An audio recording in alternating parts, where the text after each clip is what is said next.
comisionada para los derechos humanos de la ONU, la señora Bachelet, condenaba el uso de la fuerza excesiva por parte del régimen madurista en manifestaciones antigubernamentales de años anteriores. Bachelet presentó hoy en Ginebra, en Suiza, el duro informe sobre su visita de 3 días a Venezuela la pasada semana. La alta funcionaria alertaba sobre la erosión del Estado de Derecho en la nación suramericana. Nuestro informe señala a los ataques contra opositores políticos reales o aparentes y defensores de los derechos humanos, que van desde amenazas y campañas de desprestigio hasta detenciones arbitrarias, torturas y malos tratos, violencia sexual y desaparición forzada. Graves violaciones a los derechos fundamentales en Venezuela. La alta comisionada para los derechos humanos de la ONU, Michelle Bachelet, las ratifica mediante de un informe y a viva voz. Bachelet condenó el uso de la fuerza excesiva por parte del régimen madurista contra la disidencia en pasadas manifestaciones antigubernamentales. También denunció persecuciones, desapariciones forzadas, ejecuciones extrajudiciales y violencia sexual en el país. Mi oficina también ha documentado el uso excesivo de la fuerza en el contexto de las operaciones de seguridad por parte de las Fuerzas de Acción Especial, con asesinatos múltiples, principalmente de hombres jóvenes. Muchos podrían constituir ejecuciones extrajudiciales y deberían investigarse a fondo con la responsabilidad de los perpetradores. Bachelet, quien visitó Caracas y se reunió con Nicolás Maduro y el presidente interino de Venezuela, Juan Guaidó, hace 16 días, se refirió nuevamente al caso del capitán venezolano Rafael Acosta Arévalo, torturado y asesinado el pasado sábado. La muerte bajo custodia hace 6 días de Rafael Acosta Arévalo, un capitán de la Marina retirado supuestamente después de la tortura, es profundamente lamentable. Sé que se inició una investigación y se arrestó a 2 oficiales militares de contrainteligencia. Sin embargo, existe un patrón de informes de tortura en Venezuela en el contexto de detenciones arbitrarias. Sobre la crisis económica que atraviesa la nación, la peor registrada en su historia, la alta comisionada para los derechos humanos de la ONU dijo de nuevo que las sanciones contra el régimen empeoran el panorama. En cualquier caso, las últimas sanciones económicas están exacerbando aún más los efectos de la crisis económica y, por lo tanto, la situación humanitaria. Pero el régimen rechazó el reporte de la alta comisionada. Desestimó el estudio porque asegura que no cumplió la rigurosidad metodológica. El contenido de este informe, dominado por una visión selectiva y parcializada, un escrito carente de rigor científico, con graves errores metodológicos y que parece un calco de informes anteriores. Nuevamente, desde la Cancillería, intentan decirle al mundo que en Venezuela no existe una crisis. En Venezuela no existe una crisis humanitaria. Como muchos países, padecemos problemas económicos asociados a diversos factores. Organizaciones internacionales pro derechos humanos instaron a Michelle Bachelet a que remita el documento de 18 páginas a la Corte Penal Internacional para que se inicie un proceso penal contra los funcionarios del régimen. A esta hora nos acompaña Tamara Taracio, que ella es investigadora senior para las Américas de Human Rights Watch. Tamara, buena tarde, gracias por acompañarnos. Buenas tardes, Idania. Evidentemente el informe, la presentación oficial del informe era algo que esperábamos después de haberlo leído el día de ayer, por lo menos lo que se ha publicado. Bachelet identifica con claridad, habla de torturas, asesinatos extrajudiciales, manipulación políticas con las cajas CLAP que contienen alimentos, con el carné de la patria, entre otras cosas que menciona. ¿Cubrió las expectativas para Tamara Taraciú, por ejemplo, tan empapada de la realidad venezolana y que ha trabajado en varios informes en relación a la crisis? Irania, yo creo que este informe refleja los principales y gravísimos problemas de derechos humanos. Como decías, tiene información clara y contundente sobre las torturas, las ejecuciones extrajudiciales, toca el tema de la migración y los más de 4 millones de refugiados, habla de la crisis humanitaria, la falta de acceso a medicinas, a salud. Creo que es un buen reflejo de la realidad en Venezuela, que se ha hecho sobre la base de un trabajo muy duro que hicieron los miembros de su equipo durante los últimos meses.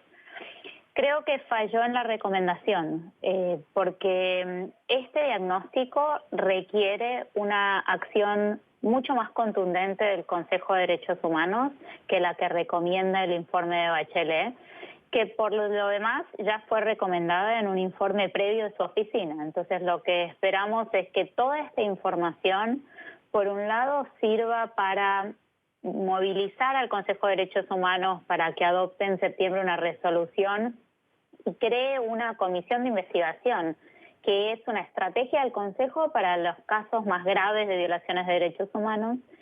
Y lo otro que me parece que es muy importante es que esto es un resumen, ¿no? Evidentemente tienen 500 entrevistas, tienen muchísima más información que la que está plasmada en esas 17 páginas, y esperamos que toda esta información eventualmente sea pública y que además la oficina la comparta con la Fiscalía de la Corte Penal Internacional, que está investigando la situación en Venezuela.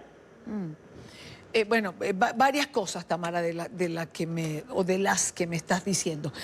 Vamos con este punto de la Corte Penal. ¿Por qué es importante que la comparta con la Corte Penal? Es decir, el informe es público, cualquiera puede enviarlo a la Corte Penal. O hablamos de ese grueso informe que no se ha publicado todavía y que entiendo la señora Bachelet se reserva el derecho de hacerlo público o no. Así es. Hay una parte interesante del informe público que lo que dice es que estas violaciones de derechos humanos podrían constituir persecución política y que esto requiere más investigación para determinar la responsabilidad estatal y la responsabilidad penal individual. Eso dice expresamente el documento que es público. Y esto indica, estos son los estándares que está evaluando la Corte Penal Internacional. Obviamente cualquiera puede agarrar el informe público, la misma gente de la Fiscalía de la Corte Penal lo puede bajar de internet y lo debería estar evaluando, pero lo que es muy valioso y solo tiene Bachelet y su equipo es la información que da lugar a este informe, los más de 500 testimonios, la información sobre tortura, sobre los casos de ejecuciones extrajudiciales, y toda esa información es muy, muy valiosa y debería compartirla, aunque sea confidencialmente, con la Fiscalía de la Corte Penal. Hay un dato que trae este informe que se refiere a las 7.000 muertes bajo la clasificación entre comillas, de resistencia a la autoridad que se han producido desde el 2018. Organizaciones como Human Rights Watch subrayan la importancia de esta clasificación. ¿Por qué, Tamara? Estos datos son muy importantes porque es la primera vez que estamos ante cifras oficiales. Si tú ves la nota al pie de esos datos que cita el informe, es información provista por el gobierno de Venezuela, por las autoridades venezolanas. Hasta ahora estuvimos tratando de descifrar de cuántos casos estamos hablando. Se había denunciado información que dio a conocer Luis Ortega Díaz cuando ya había salido del gobierno sobre datos de ejecuciones. Esta es la primera vez que el gobierno da a conocer datos sobre la cantidad de personas que murieron a manos de agentes del Estado. Y esto, de la mano con las denuncias que recaba este informe y que nosotros y otras organizaciones venimos recibiendo de ejecuciones extrajudiciales cometidas no solo por FAES, que es lo que ahora tiene más noticias, sino hace tiempo ya por fuerzas de seguridad, incluyendo el 6CPC, que es la Policía de Investigación. Todo esto junto eleva las alarmas sobre la magnitud de la cantidad de ejecuciones extrajudiciales que se podrían estar cometiendo en Venezuela. Refleja entonces, Tamara, de una manera fidedigna lo que recoge este informe, la tragedia venezolana. Sin ninguna duda, la información que está ahí refleja la tragedia de la realidad venezolana de todos los días. Lo que creo que hubiera sido mejor incluir en este documento es una referencia más clara de la responsabilidad del régimen de Maduro en todo esto. Hay, por ejemplo, en el tema de la crisis humanitaria, hay una clara referencia a violaciones de derecho a la salud, a la alimentación, a la situación en el país, pero no hay una referencia inequívoca sobre qué hizo y qué dejó de hacer Maduro y las autoridades venezolanas bajo su mando para contribuir y empeorar la emergencia humanitaria. Esto no se trata de violar la implementación progresiva del derecho a la salud o el derecho a la alimentación. No se trata de no avanzar lo suficiente. Pero quizás esto entre en eso que referías anteriormente de continuar con una investigación que lleve a establecer las responsabilidades individuales de lo que aquí se dice. Exactamente. Por eso este análisis es tan importante, porque esto es lo que justifica la necesidad de una comisión de investigación, poder evaluar toda esta información a la luz de quién es responsable de esto, porque bien sabemos que lo que está pasando en Venezuela en materia humanitaria es una emergencia humanitaria y no es producto de un desastre natural. Ahora, Tamara, por otra parte, esta comisión de investigación tendría que nombrarla el Consejo de Derechos Humanos. ¿Cuándo? ¿Dónde? ¿Quiénes conformarían esta comisión? El Consejo de Derechos Humanos adoptó en septiembre del año pasado una resolución, la primera resolución sobre Venezuela, donde le dio a la alta comisionada el mandato de presentar un informe oral en marzo, un informe escrito ahora y un último informe oral en las sesiones de septiembre. Y allí se acaba formalmente este mandato de la alta comisionada.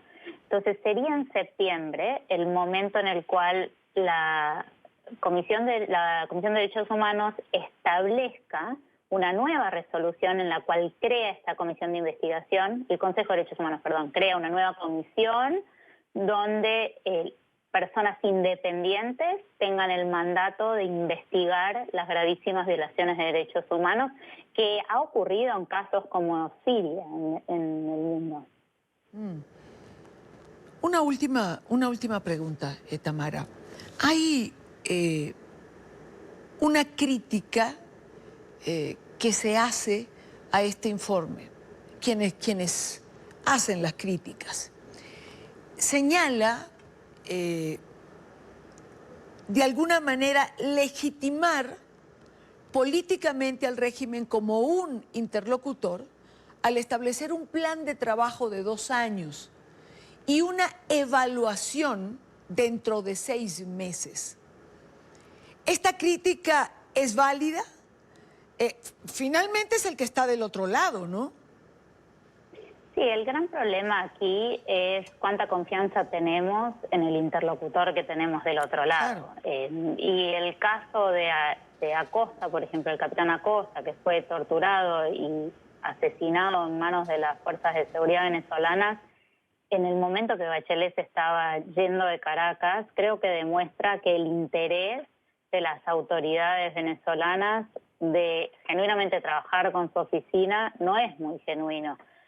Yo no soy muy optimista de que vayan a cumplirse esos compromisos y creo que la manera de establecer las reglas del juego claras es mencionando claramente quién es responsable de esto. Entonces uno no deja de decir las cosas para mantener ese diálogo o ese plan a futuro. Si uno plantea un diagnóstico correcto,